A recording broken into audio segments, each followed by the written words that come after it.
I just watched the 2014 Godzilla for the first time since the theaters. This movie's 10 years old now, and I feel like over the last 10 years, anytime I hear anybody talk about this movie, it's people hating on it, saying that they don't show Godzilla enough. Every time they're about to have a monster fight, they cut away to some news clip or something like that.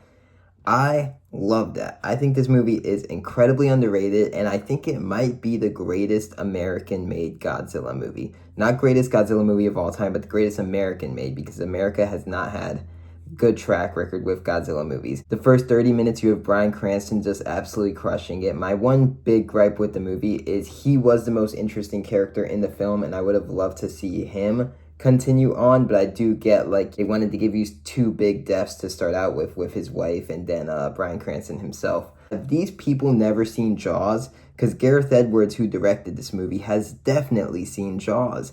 In Jaws, you don't get giant fucking shark porn right out the gate. They tease you with the shark throughout the movie until the very end, and then you see the shark a lot. Same thing with Jurassic Park, same thing with Godzilla. It makes me think that these people who say, you don't get enough Godzilla in the movie, don't have any patience. I love that they teased us with him, and also something that they do that's very interesting about this movie, and very good, I think, is often when they're showing the Mutos and Godzilla, the big giant monsters, they're showing us it from the human's perspective.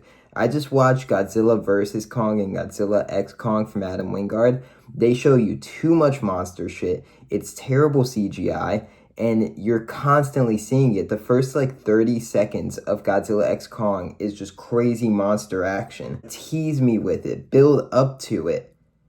Watch Jaws. Watch Jaws. Jaws is one of the best movies I've ever made, and watch how Spielberg teased you with the shark, built up to a climactic finale with the shark. That's what this Godzilla movie does. I love how whenever we're seeing the monsters fight, it's over the shoulder of the humans watching through, the airport window. Or, they're in the train and they're watching monsters outside the window of the train. Or they're watching, news footage and they're seeing it from that perspective. I love that they're showing us the human's perspective of what it's like when these giant monsters are attacking, rather than just jump cut crazy action CGI scenes with these monsters attacking.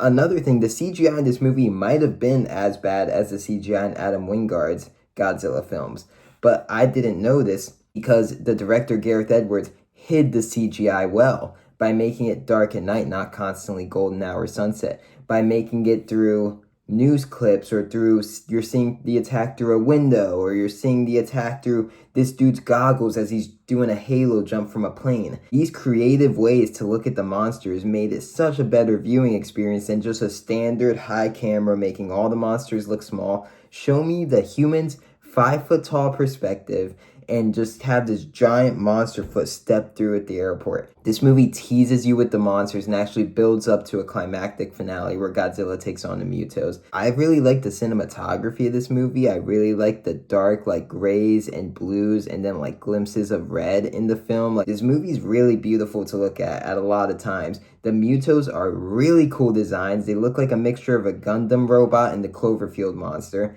The characters weren't the greatest. In most Godzilla movies, they weren't. Bryan Cranston was the highlight of the film character-wise.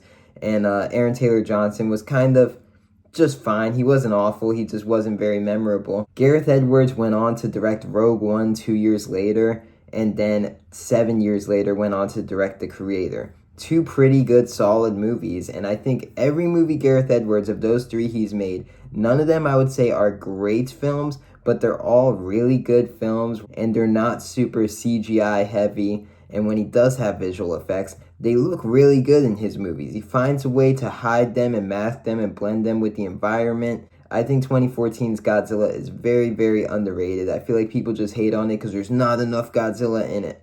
Watch Jaws.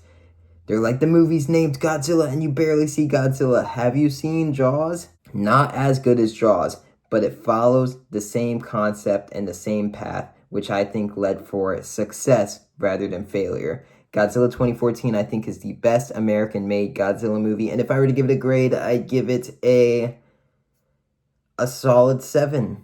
I really like this movie. I think it's really underrated. If you're enjoying all my Godzilla reviews, tell me which one you want to see next. Any of the 45 Godzilla movies. I want to watch and review them all. Peace.